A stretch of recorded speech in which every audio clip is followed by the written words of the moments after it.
Hello, and I want to welcome you to a discussion on piecewise functions. So let's get started by looking at some examples. Okay, so a piecewise function will have two pieces, and it's defined as a function that is defined by two or more equations over a specified domain. Okay, so to get a general feel for what this can look like, is this right here in the center of the page. F equals, we're going to have a curly bracket, and these two front boxes, those are going to be filled with an equation. It can be a linear equation or polynomial, it can be anything of that sort, with the constraints of F with an inequality and then part of the domain, and on the second part the same thing. It's going to have the other half of the domain. And what we have to do is select where each equation fits in the domain. So to understand what that means, let's look at an example. And it might say something like evaluate each piecewise function at the given values. So what we have to do for this one, it says f equals 2x plus 1 if x is greater than 0, or 2x plus 5 if x is greater than or equal to 0. I believe I said that incorrectly before. The top one is x is less than 0. So we're going to be given f at -4, f at 0, and f at 1. So what we have to do is select where this number inside the parentheses fits into each part of the domain. Okay, for this first one of a, f at -4, we have to say when x is -4,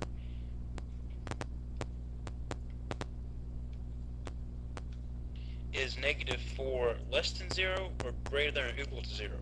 And I believe you'll see that -4 is less than 0. So we're going to use the part of the equation of the top one. So we're going to have 2x plus 1 when f at -4. So now what we'll do is put a -4 in for the x.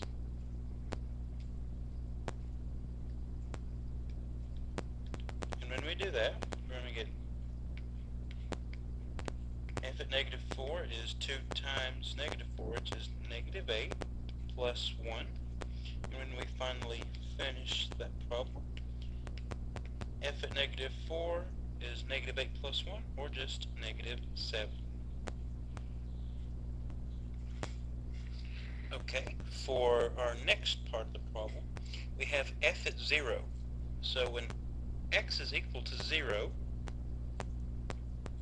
is 0 less than 0, or is it greater than or equal to 0? Well, we're going to have to use the part that says equal to, because 0 is equal to 0.